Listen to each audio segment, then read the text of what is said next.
The corridor smelled wrong. That was the first thing Corporal Iton Vance noticed when the lift doors opened on the diplomatic deck of High Station Velari Sept, and it was the thing he kept coming back to in the weeks afterward, when he was trying to remember which small detail had told him before anyone else that the day was already broken. Not the silence, though the silence was strange. Not the lights, though the lights were the soft amber the Velari used in places where their sovereign would walk, and he had never been deep enough into the Empire to see that color before. It was the smell.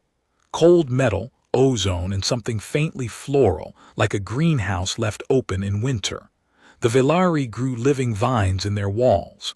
The vines fed on station air. When they were healthy, they smelled of nothing. When they were dying, they smelled like that. He glanced at Sergeant Das beside him. Das had been a Marine longer than Iton had been alive, and Das had not yet noticed anything. He was scanning the long, curved hall the way you scan any unfamiliar hall, methodical, professional, his rifle slung across his chest in the slack carry that meant ready in 2 seconds, not one. He nodded Iton forward. They walked. The hall bent around the curve of the station's spine, and through the tall, narrow windows on their left, the gas giant Valerath turned beneath them like a slow blue eye. The treaty signing was in 11 minutes. The Empressaire was already inside the chamber. Iton and Das had been pulled off the perimeter and shifted forward because, as the briefing officer had said with the look of a man who did not like what he was reading, the Velari Protocol Office had requested 2 human guards specifically. No explanation. The Velari did not give explanations to humans. They had agreed to share a galaxy with humanity for 116 standard years, and in that time they had not once explained anything. So Iton walked and tried not to stare at the walls. The new wing was less than a year old. Everything in it was wrong in the small ways that things are wrong when an ancient species has tried to build something modern. The doors were too tall. The handrails were at the wrong height for any creature he had ever met. The lifts opened on the wrong side of the corridor, which meant the old Velari, the ones with the long white throat feathers, kept hesitating in front of them as if the building itself had insulted their grandfathers. He passed a sealed alcove where a staircase ought to have been, and he could feel faintly the disapproval baked into the architecture itself. 6,000 years of stairs, and now they had put in a lift. The Empire was changing, and the Empire did not like it. Corporal Das said quietly without turning his head, "Left 20 meters, maintenance hatch, open." Iton looked. The hatch was open about a finger's width, not enough to see through, enough to listen through. "Could be staff," he said. "Could be." They kept walking, because that was the protocol, and because 2 Marines breaking formation 40 meters from the signing chamber would have started a war by themselves. But Iton slid his thumb along the safety of his sidearm, and felt the small, reassuring click of metal that no Velari ear, however acute, could possibly have caught. He thought for some reason of his daughter. It had been 4 years subjective for him and 9 for her, because the relativistic transit out from Earth ate time the way salt eats meat. And the last clip she had sent him was of a girl he did not recognize standing in front of a school he did not know, holding up an acceptance letter and grinning at the camera with the gap in her front teeth gone, replaced by adult teeth, white and straight. She had said, "Hi, Dad, I made it in. I'm going to be an engineer like you said. I miss you. Come home when you can." He had watched it on the transport 6 hours ago. He had watched it twice. He had not yet figured out how to answer it. The chamber doors opened. The Empressaire Sivelin of the 8th House stood at the long obsidian table with her ceremonial advisors arrayed behind her in a half-moon. She was not tall by Velari standards, but she was tall by Iton's, and she wore her crown the way other heads of state wore weather, as something that happened to be on her and could not be helped. The crown was a thin band of unworked iron. The Velari prized iron above gold. He did not know why. She turned when they entered, and her great pale eyes, 3 of them, 2 forward, one set high on her brow like a third witness, passed over Das and stopped on Eitan. "You are the corporal," she said, in the soft, accentless standard the high castes had spent decades learning. "Vance." "Yes, Majesty." "You are young."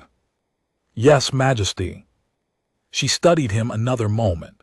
There was a stillness about her that he later understood was the Velari habit of considering a sentence before speaking it, the way a human might consider a chess move. Then she said, "You will stand at my right shoulder. The protocol office has assigned you." "Yes, Majesty." "Do you understand why?" He did not. He said, "No, Majesty."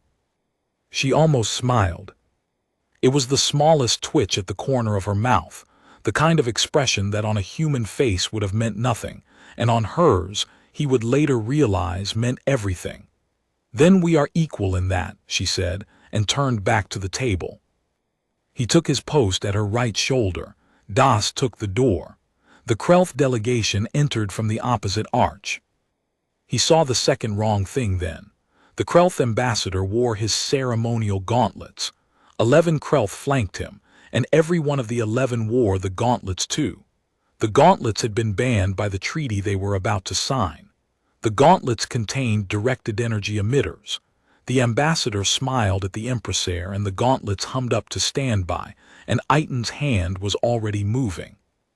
He did not remember drawing the sidearm. He remembered shoving the impresaire sideways with his left hand, hard enough that her crown came off and rang against the obsidian floor like a struck bell, and he remembered the first plasma bolt going through the meat of his shoulder, and the second going through his side under the ribs, and the third taking a piece out of his hip that he did not have the words for. He remembered Das firing from the doorway. He remembered the smell of the floral vines turning bitter as the air recyclers seized. He remembered going down on one knee and not being able to get up, and someone, the impresaire, on her hands and knees, her crown forgotten, pulling him by the strap of his armor away from the table. He remembered her face very close to his. She said something, he could not make out what. He remembered thinking, very clearly, that he had not yet answered his daughter. Then the corridor went away. There was a place between the things that happened in the chamber and the things that happened after that he was not sure had been real. He was lying on his back. The lights were the wrong color.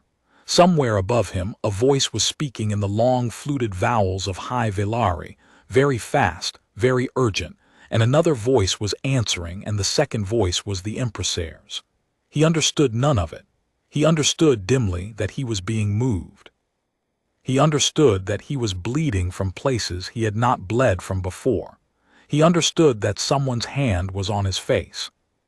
The hand was cool and three-fingered, and the thumb was where his temple should have been, and the small finger was at the corner of his jaw, and he thought, with the strange clarity of a man halfway out of his body, that no human hand would have fit there so easily, and so it could not be a human hand, and so it must be hers. He thought, this is the last thing I will feel. Then he stopped thinking anything at all. The conclave of hours convened at the 17th bell. They convened in the old chamber, not the new one, because the new chamber had lifts in it, and none of them trusted lifts. The old chamber was carved out of the heart of the Velari homeworld, a chamber so old its walls were polished smooth by the shoulders of attendants who had passed through it for 62 centuries. At the center of the chamber stood the hour stone, a column of black basalt into which had been graven, in characters so fine they could only be read by touch, every life and death that had ever been recorded in the empire. Births to the left, deaths to the right. The stone added new entries by itself. No one had ever understood how. The Velari did not pry into the workings of holy things. The hour stone had registered a level 3 anomaly. A level 3 was not a misrecorded name or a clerical drift. A level 3 was a death that had been written and then unwritten. There had been 7 level 3s in the history of the Empire. Each one had preceded a calamity. The last had preceded the Spore War, in which a third of the 8th house had died. The conclave's first speaker, an aged Velari named Asanri, stood at the foot of the stone with his 3 eyes closed, and he ran his long fingers over the death side of the column, and he found the place where the writing had been disturbed, and he said softly, "It is the human." The other speakers murmured, "Which human?" "The Corporal Vance, the one who took the bolts at the signing. He died. He was recorded as dead. The stone wrote him, and then—" Asenri opened his eyes. "And then she unwrote him." The chamber went very still. The Villari had a word for the silence that follows blasphemy. The word does not translate into standard. It was the silence that filled the chamber now. "The impresaire," said the second speaker carefully, "cannot unwrite the stone. And yet, it is not possible. And yet—" Asenri stepped back from the column. He looked very old in the amber light. He looked, for the first time in any of their memories, frightened. "She has called someone," he said. "Whom?" "I do not know. Angrith of the Wall is querying the long lines. The call did not pass through ministry channels. It went out on the old frequencies, the ones we closed in the second cycle. Those frequencies were sealed. They were unsealed at 12th bell, from inside her chambers. By her hand." The second speaker sat down very slowly. "Then we have 2 problems," he said. "We have 3. Asenri turned to the stone again and laid his palm flat against the death side, where the corporal's name should have been and was not. "The first is that she has tampered with the record. The second is that she has called the old lines. The third is that she did not call them to save the Empire. She called them to save him." He let his hand fall. "And I do not know yet," he said, "which of the 3 will end us." Aiton woke to the sound of breathing that was not his. He woke slowly, the way a man wakes when his body has decided he is not yet allowed to be entirely awake. The lights were low. The ceiling was unfamiliar. There was a dull, far-off ache in his shoulder and his side and his hip, but it was not the ache of fresh wounds. It was the ache of old ones, weeks healed, just stiff enough to remind him they were there. That was impossible. He had taken 3 plasma bolts. 3 plasma bolts did not heal in weeks. 3 plasma bolts did not heal at all. He lay still and tried to take inventory. He was in a bed. The bed was not a marine cot. It was wider than he was used to and slightly too long, and the sheets were a kind of pale, heavy silk that did not catch on his stubble when he turned his head. The room was round. The walls were the same amber-lit stone as the corridor he half remembered. There was a window, narrow and tall, and through it he could see stars wheeling slowly and the curve of the gas giant. And beside him, on top of the covers, curled into the small space between his hip and his arm with her head tucked against his uninjured shoulder, the Empresaire Sivelin of the 8th house was asleep. She had taken off the crown. Her ceremonial robes were folded on a chair by the wall. She wore something simple and gray, like a sleeping shift. Her 3-fingered hands were tucked under her chin. Her third eye, the one on her forehead, was closed like the other 2, and the long lashes that fringed it lay against her skin like the lashes of any other sleeping creature. Her breathing was slow. He did not move. He did not move for a long time. He had no idea what was happening. He had no idea what protocol he had broken by waking up in this bed. He had no idea what protocol she had broken by being in it. He had a creeping suspicion that the protocol she had broken was larger than the protocol he had broken, and that hers was the kind of protocol you did not break and live. He lay there and watched the stars turn outside the window and tried, with great care, to think. The Villari had a custom. He had read about it in the cultural primer they made you read before you took a posting on a Villari station. It was called the Last Watch. When a sovereign of the high houses was about to lose a kin or a sworn companion to death, the sovereign would sit beside them through the dying, and would speak the names of all their ancestors aloud, and would hold their hand, and would not eat or sleep or rise until the dying was complete. It was considered the highest honor a Villari could give. It was sometimes given to soldiers who had served the sovereign personally. It was, in fact, recorded as having been given exactly 4 times in 6,000 years to anyone who was not a Velari. He thought she sat the last watch for me. Then he thought no. Because the last watch was a sitting, you sat upright, you sat in a chair beside the bed. You sat formally, in your robes with your crown on, and you spoke the names of the ancestors, and you did not lie down, and you did not curl up, and you did not take your robes off and put on a sleeping shift, and you did not put your head against the wounded shoulder of a marine corporal from a planet your species had only known about for a century and change. This was not the last watch. This was something she had invented.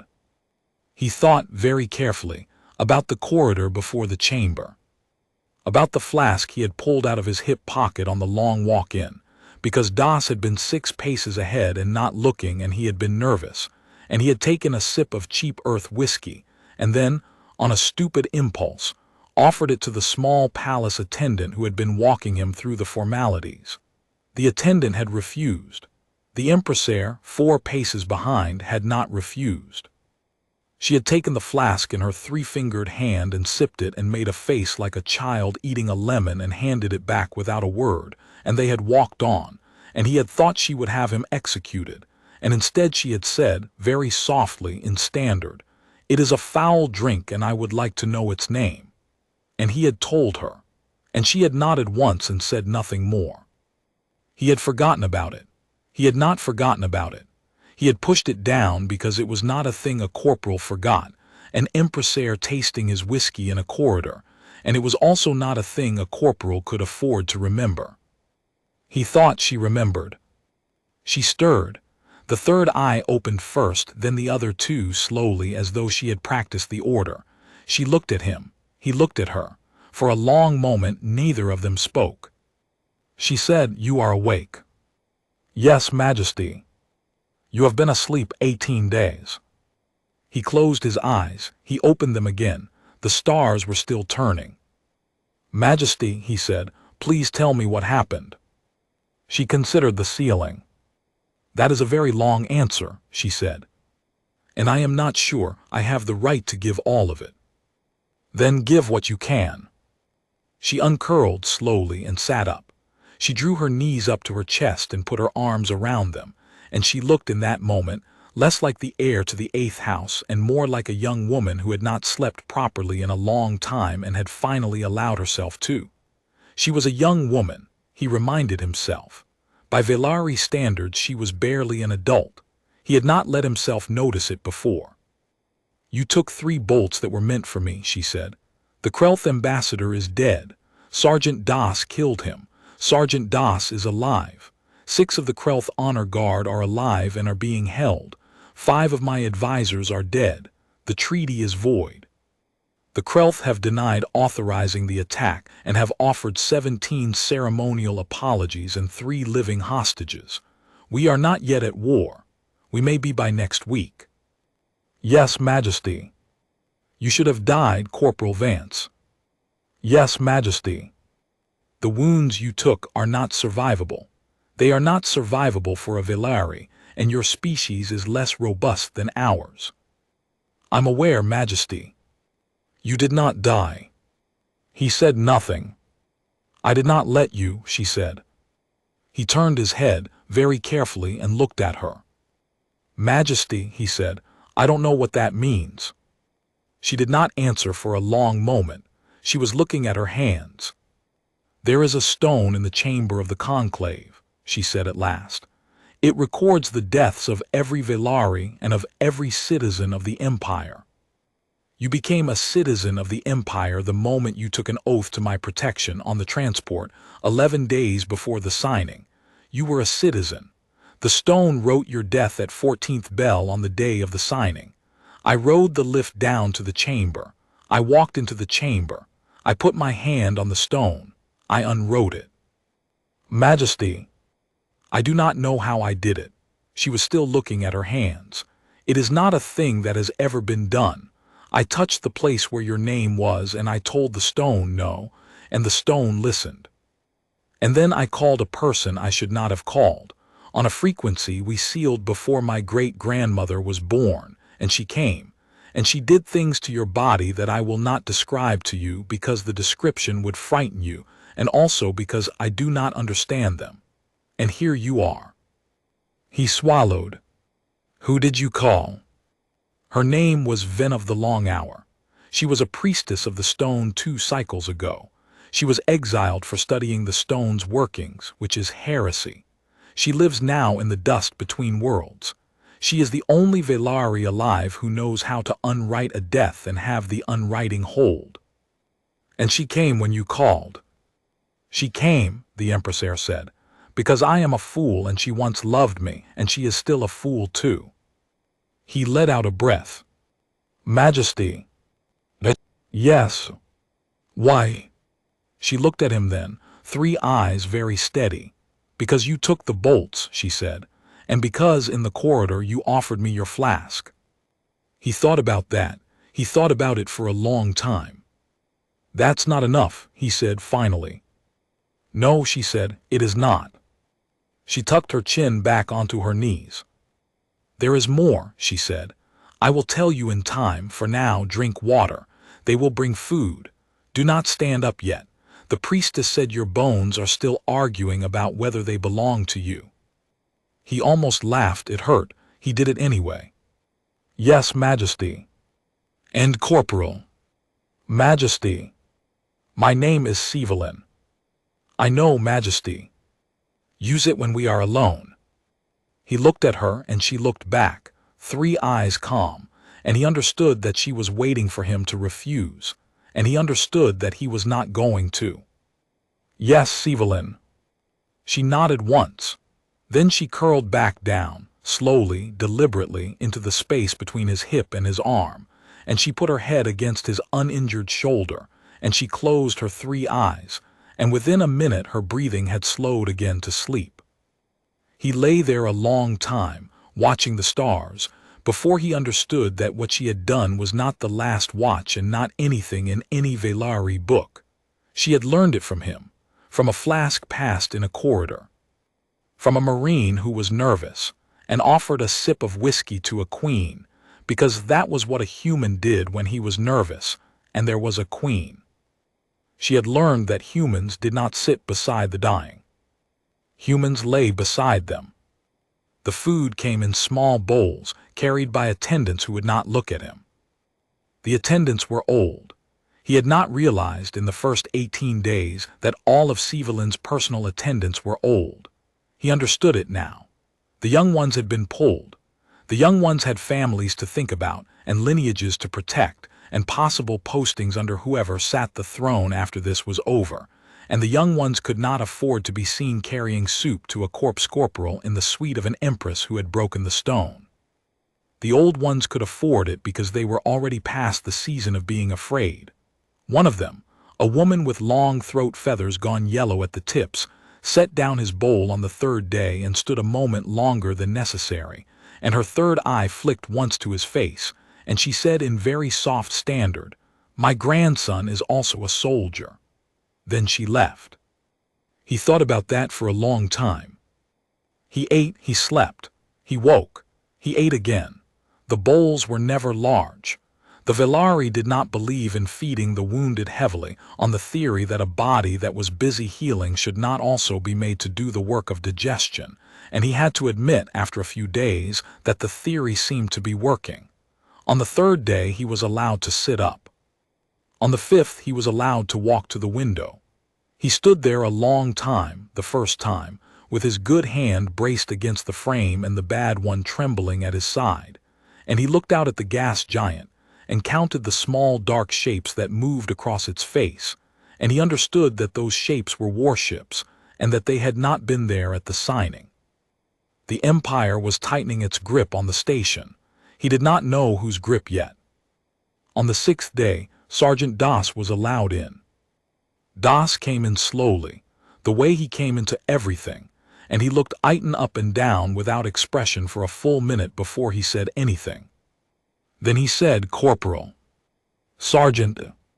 "You look like shit." "Yes, Sergeant." You ought to be dead. Yes, Sergeant.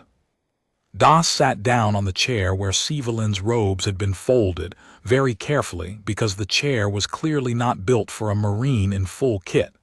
He set his rifle across his knees. He looked at the window. He looked at the bed. He looked at the ceiling. He looked at Eitan again. There's politics happening, he said. I gathered. You're a piece of the politics. I gathered that too. There's a faction wants to give you a medal. There's a faction wants to disappear you. There's a faction wants to dissect you to find out why you're not dead. And there's a faction that wants to do the dissection while you're still alive in case the not dead thing depends on it. Our embassy is making noise. The Velari are making noise back. I am told, in confidence, that the noise is louder than usual. Are we going to war?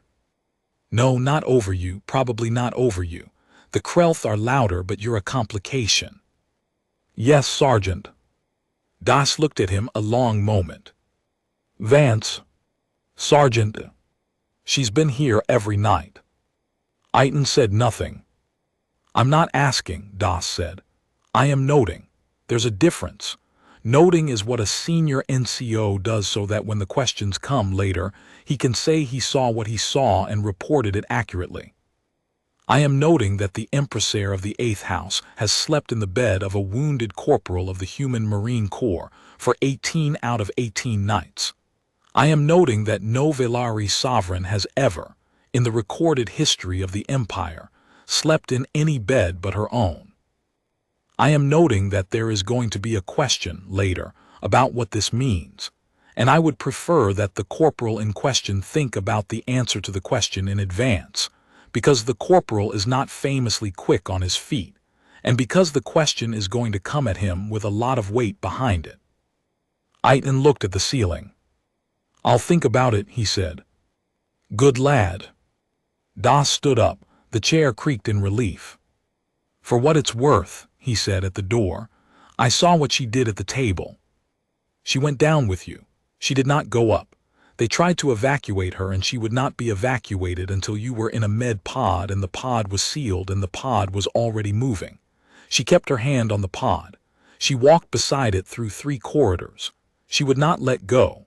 I have seen a lot of sovereigns of a lot of species in my career, Vance, and I have not seen one do that before.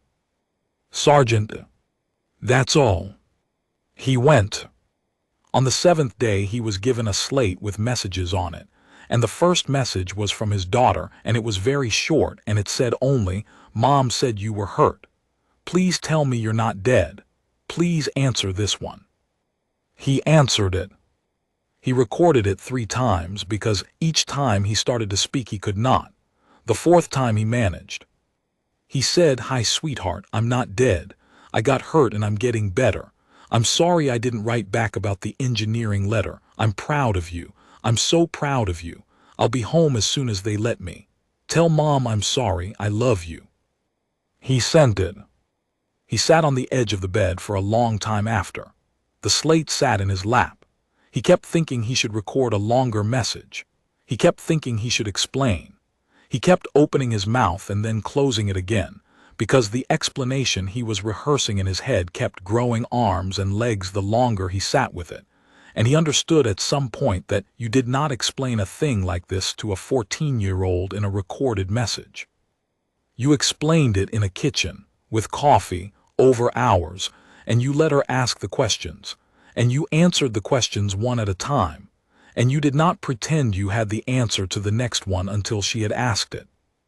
He put the slate down. He looked out the window. The warships had multiplied. The reply from his daughter came 12 hours later. It was very short too. It said, okay, I'm glad, hurry up, love you. He read it 11 times. Then he set the slate face down on the bedside table, because if he read it a 12th time he was going to do a thing he had not done in front of anyone since basic training, and the attendants were due in with the evening meal, and he had standards. Sievelin did not sleep beside him every night, but she came most nights, after the long hours of the conclave and the lawyers and the Krelth and the 17 apologies. She would come in quietly and take off the crown and lay it on the chair, and she would tell him what had happened that day, in the same low conversational tone, as though he were her advisor and not a corporal of an alien Marine Corps. He learned more about Velari politics in 11 days than the cultural primer had taught him in a year. He learned that the conclave was deciding what to do about her. There were 3 positions. The first was that the unwriting was a miracle and proved her fitness to rule and should be celebrated. The second was that the unwriting was a blasphemy and proved her unfitness to rule, and she should be quietly removed and replaced with a cousin. The third position, which was held by the first speaker Asenri, and which she said had been gaining ground, was that the unwriting was neither miracle nor blasphemy but a symptom proof that the Empress had been corrupted by contact with humans and could no longer be trusted to rule a Velari empire. That third position frightened her. She did not say so, but he could tell by the way her 3 eyes did not quite track each other when she spoke about it. She said on the 9th night, "If they vote against me, I will abdicate." He said, "And then what?" "And then I will live in the dust between worlds, like Ven." "With Ven?" She did not answer for a long moment. "Ven came to see me yesterday," she said at last. "She did not come through the front doors. She came up through the old service shafts the way she came when she unwrote your death. She is small now, she is very small. The dust ages a Velari faster than the homeworld. She sat on the chair where my robes used to fold and she looked at me and she said, 'Child, you called me to save him because you love him. You did not call me because the stone was wrong. The stone was right. He was meant to die in that chamber. You unwrote a thing that was true. The stone will hold the unwriting because I taught it to, but the empire will not hold you. The empire only knows how to be the empire. You will have to choose which one you keep.' And then she got up and she went out the way she had come in, and I sat in the chair for an hour, and then I came here, and I lay down beside you, and I did not say anything because I was thinking." "What were you thinking?" "I was thinking that she was right." He did not answer for a moment. "Which one are you keeping?" he said. She looked at him with 3 eyes very steady. "You," she said, "I am keeping you. I have already decided. I will not tell the conclave yet because the politics is delicate and the announcement should come at the right hour, but I have decided in here." She touched her own forehead, very lightly, over the 3rd eye. "I am only telling you what I have considered." He looked at her. She was very young and very tired, and her crown was on the chair, and she had healed him with a thing she did not understand, and she was telling him she had considered exile with him as a possibility, and the thing he felt was not flattery and not love, and not yet either of those. It was the recognition that something had happened in the corridor that had not been about a flask, and was not about the bolts, and was not about the stone, and was about 2 beings of 2 species meeting at a place neither species had words for, and now they were both there, and neither of them could go back. "I would have you," he said. She nodded once, 3 eyes very calm, and then she curled down into the bed and she slept. He lay awake a long time after. He thought about Ven, whom he had not seen, whom he would never see, who had come up through the service shafts in the dark and put her hands on his body and rewritten the chemistry of his bones, with knowledge. The conclave had banned 2 cycles ago because they were afraid of it. He thought about how she had loved Sivelin once and had been exiled for studying the wrong things, and how she had come anyway when called. He thought about how love, in any species, seemed to come down in the end to who came when you called, and who you came for when called. He thought, and he could not stop thinking it, that he was now part of the chain. That if Sivelin called him in some future corridor he had not yet seen, he would come. That she would come if he called. That this was the thing the Velari did not have a word for, because their language had been built by a species that did not call. Their sovereign sat the last watch, and their citizens grieved in ceremonies, and their priestesses kept records on stones, and none of those things were the thing where you ran into the burning room, because someone you loved was inside it. Humans called, humans came. He thought she has learned to call. That was the dangerous thing. That was the thing the third faction in the conclave was right about and wrong about at the same time. She had been corrupted by contact with humans. They were correct. She had learned a thing from him she could not unlearn. They were correct. And what they were wrong about was that the thing she had learned was not a corruption. It was a tool. It was the tool the Empire had been missing for 6,000 years. The tool that explained why their wars lasted decades when human wars lasted months. Why their loves lasted lifetimes and their friendships lasted bell cycles. And there was nothing in between. Why a sovereign of the 8th house could rule 100 billion subjects and still die alone in a tower because no one had been taught to climb the stairs. She had learned to call. If she stayed sovereign, she would teach others, slowly, quietly, the way human teachers had always taught, not by decree but by example. She would lie beside a dying advisor. She would offer a flask in a corridor. She would, the next time the Krelth came to a signing, walk down the table and shake the ambassador's gauntleted hand and look him in the 7 eyes and say something that no Velari sovereign had ever said. And the empire would change. Slowly, quietly, over generations. The conclave knew this. He understood lying there that this was what they were really voting on, not the unwriting, not the blasphemy, the teaching. He thought they're going to vote against her. He was right. The conclave voted on the 11th day. They voted at 14th bell, the same bell the stone had written his death. He did not learn this until afterward. She did not tell him until she returned. She came back at 16th bell and she did not take off the crown. That was how he knew. It is the third position, she said, standing in the doorway, by a margin of 2 votes. He sat up. What does it mean? It means I have until the end of the cycle to abdicate. If I do not, they will declare me unfit, and the lineage will pass to my cousin, who will hate me, and who will use the empire badly. If I do abdicate, the lineage passes peacefully, and the empire is preserved, and I am exiled. Sivelin, there is more. He waited. The Krelth have learned of the vote, she said. They know I will no longer be sovereign in 8 days. They have decided this is the moment. The moment for what? To finish what they started in the chamber. He swung his legs off the bed. How long? They are already at the station's edge. The outer defenses will not hold. The conclave is evacuating. They will not evacuate me.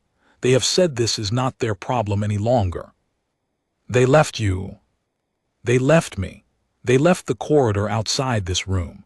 They left 2 attendants and they left Sergeant Das, who refused to leave, and they left their honor at the door.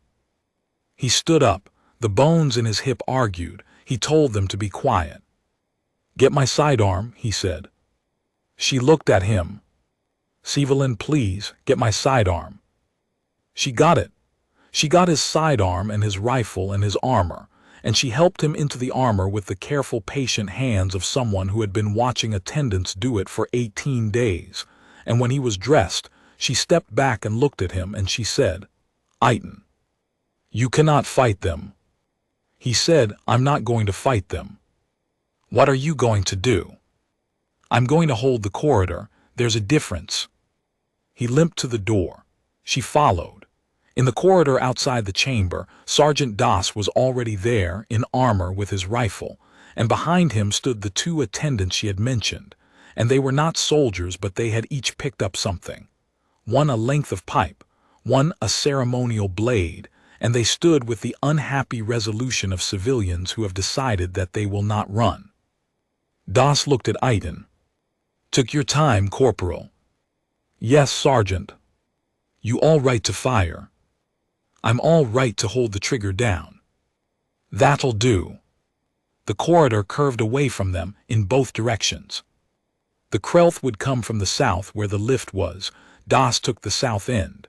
Iton took the door of Sivelin's chamber and the narrow stretch in front of it. He posted the attendants behind him. He looked back once. Sievelin was standing in the doorway. Her crown was on. Her robes were on. The third eye, the high one, was fixed on him. "Sievelin," he said, "get back in the room, lock the door." "No. Sievelin, I will not lie in a room while you die in the corridor, Iton Vance. I have already decided. I lay in the bed beside you. I will not sit the last watch behind a locked door." He stared at her. Then he understood. She had not learned only one thing from him. She had learned two. The first was lying beside him. The second was the refusal that came with it. The small, stubborn human refusal to let the people you loved die alone in rooms you were locked out of. The Velari did not have that refusal.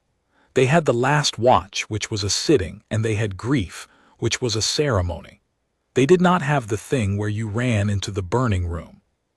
She had it now. He almost wept. He did not. Instead, he reached into his hip pocket with the hand that still worked, and he pulled out the flask. There was about a finger of whiskey left in it. He had been saving it for some reason he had not understood at the time. He understood now. He took a sip. He handed it to Das, who took a sip and handed it back. He handed it to Sievelin. She took a sip, made the same face she had made in the corridor, and handed it back. He handed it to the attendants. They each took a sip.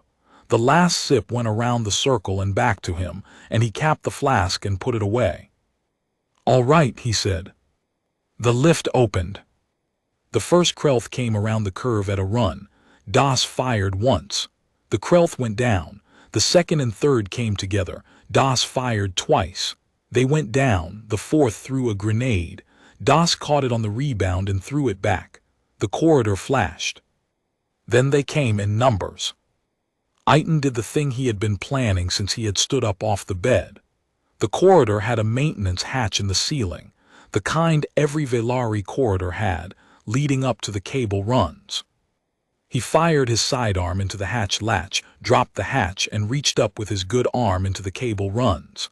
The Velari ran their plasma conduits through those runs. He had been a marine engineer before he had been a marine corporal. He knew what a plasma conduit looked like. He found one. He pulled it down. The end of it sparked and hissed against the floor. He looked at Sievelin. "When I say run," he said, "you run back into the room, lock the door, the room will hold. I checked the bulkhead. You will not come with me." "No. Iton." "Sievelin, I am going to ground this conduit into the corridor floor. The corridor floor is reinforced for the gravity plating. The plating will arc. The arc will take everything in the corridor that is not behind a sealed bulkhead. Your room is sealed. The cable run is not. I will be in the cable run. You will die. I will probably die. I will probably not. The bones are arguing with me. Maybe they'll argue with the arc too." She looked at him. She said, "I will not run." He said, "Sievelin." She said, "I will not sit the last watch behind a door." And then she did the thing. She did the thing that, when he told the story afterward to whoever asked him, he could never quite explain.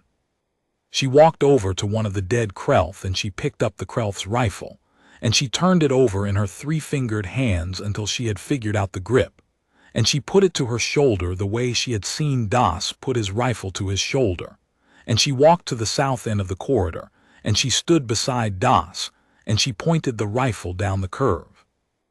Das looked at her sidelong.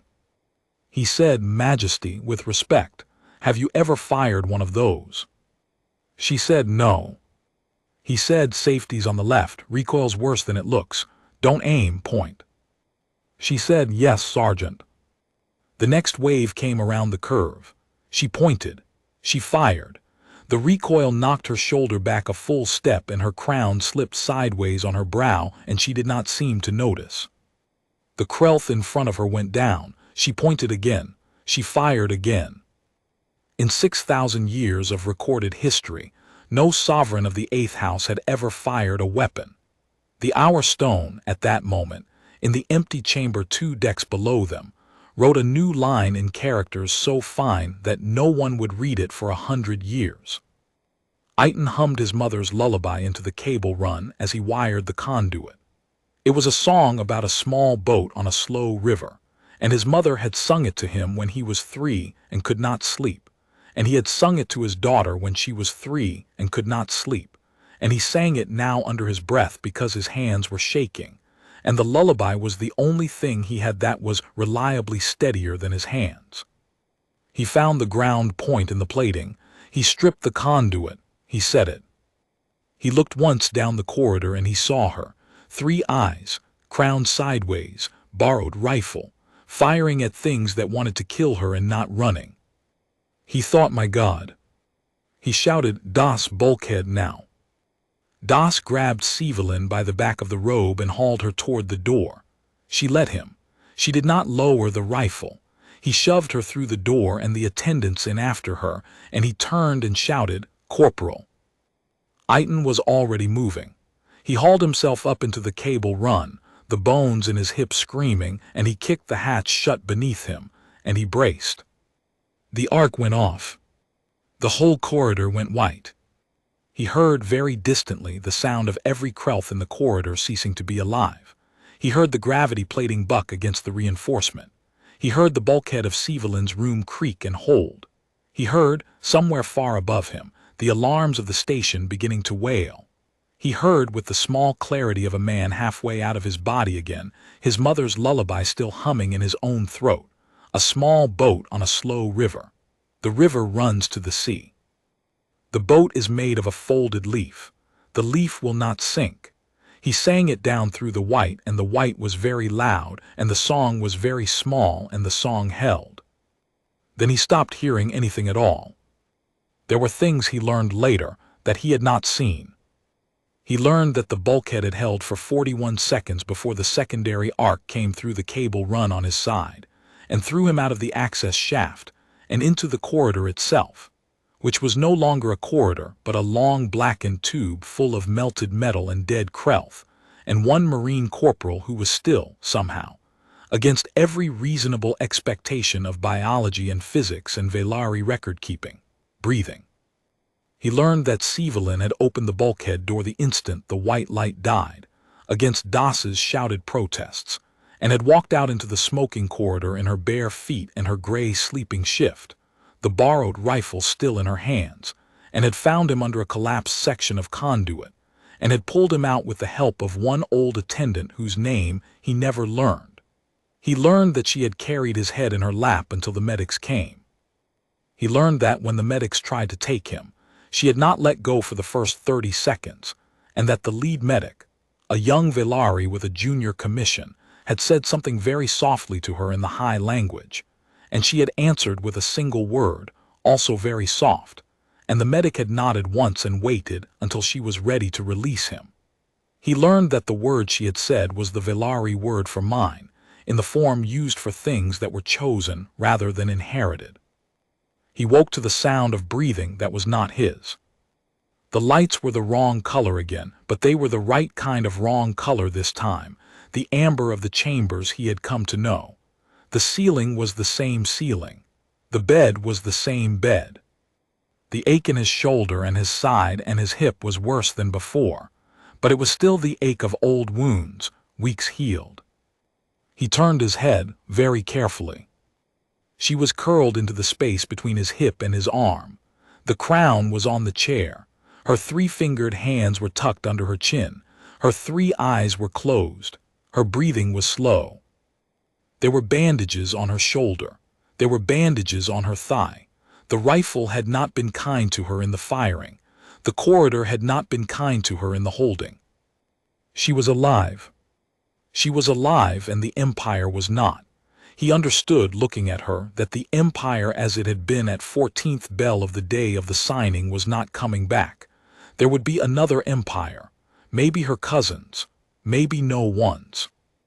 The conclave would meet again, and they would say their words, and the words would mean less than they had once meant, because the sovereign had picked up a Krelth rifle and fired it, and a corridor on a station had filled with white light because a human corporal had hummed his mother's lullaby while grounding a plasma conduit, and no record stone in the Empire could write that into a tidy line. Reinforcements had come. He learned that later from Das. The human fleet had punched through 3 hours after the corridor went white. The conclave had reconvened.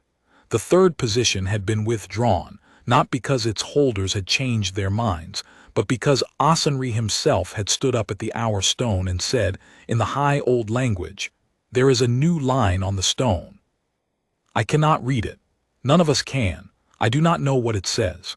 But it is there, and it was written at 15th bell, and the Empress was in the corridor at 15th bell, and so the stone has spoken before we could."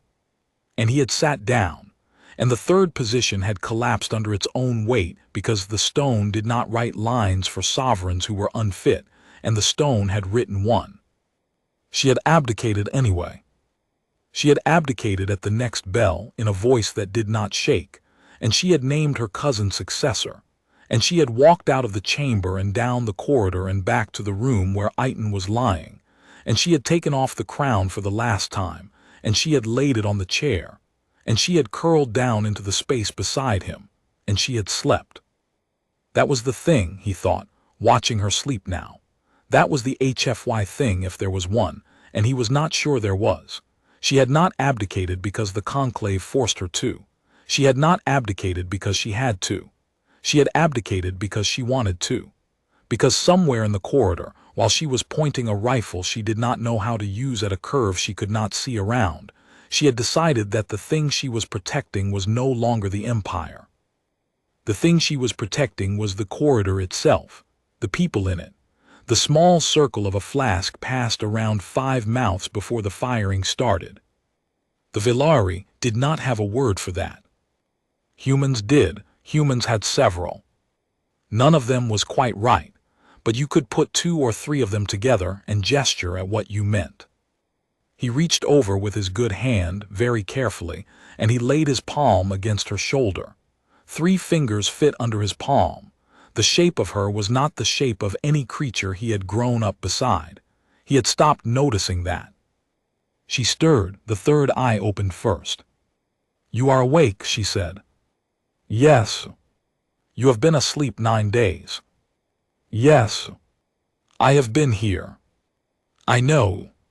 She was quiet a moment. "My cousin sent a message," she said. "He says I may live anywhere in the Empire except the homeworld. He says the new treaty with the Krelth is signed. He says he hopes I will visit." "Will you?" "No." "Where will you live?" She considered the ceiling. He waited. "There is a ship," she said. "It is not a Velari ship. It is a small ship of mixed registry, run by a captain who owes Ven a favor. It will carry 2 passengers and a small amount of cargo. It will go anywhere the passengers ask. Within reason." "Within reason." "Within reason." He thought about Earth. He thought about a school he did not know and a girl with adult teeth holding an acceptance letter and grinning. He thought about a wife he had not yet been brave enough to call. He thought about a planet that had never met a Velari and would not know what to make of one. He thought about how he was going to explain. He said, "Sivalin." "Yes." "My daughter is 14. "I know." "She has never met an alien." "I know." "She is going to ask a lot of questions." "I will answer them, within reason." He laughed. It still hurt. He did not mind. "Within reason," he said. She nestled closer. She put her head against his uninjured shoulder. The third eye was still open. She was looking at the window, where the stars were turning, where the great blue eye of Valerath was sliding slowly out of frame for the last time. "Iton." "Yes." "Why did you offer me the flask, in the corridor, before the signing?" He thought about it. "Because I was nervous," he said. "And when humans are nervous, we share things. We don't know why, we just do. My grandfather shared a cigarette with a German soldier in a trench in 1916, and they both lived. My mother shared a sandwich with a stranger on a train, and the stranger turned out to be the man who hired her for her first job. I share whiskey with people I'm scared of. It doesn't mean anything. It means everything. She was quiet a long time. I did not know, she said finally, that one could share fear. Yeah, he said, we do that. It is a useful thing. It is. I would like to learn more useful things. You will. She closed the third eye, her breathing slowed. Outside the window, the gas giant slipped at last from view, and the stars opened up beyond it in a wide, cold field, and somewhere among those stars was a small blue planet, and on that planet a girl with adult teeth was waiting for an answer, and the answer was going to be more complicated than the girl had been expecting, and the answer was on its way. The hour stone, 2 decks below them in the empty chamber where no one was reading, wrote a new line. It was a long line. It would take 100 years to read. He did not see it. He did not need to. He lay there with his hand on her shoulder, and the bones in his hip arguing softly with the bones in his side, and his mother's lullaby running faintly in the back of his head, and his daughter's face on the slate by the bed, and the impresaire who was no longer the impresaire curled into the small, warm space beside him. He had been wounded saving the queen. When he woke up, she was curled up beside him. That in the end was the whole story. The rest was footnotes. He closed his eyes. He slept. Outside, the stars went on turning, the way they had turned for 6,000 years of Velari record-keeping, and the way they had turned for 100,000 years before that, when no one was keeping any record at all, and the way they would keep turning for as long as turning was a thing that stars did.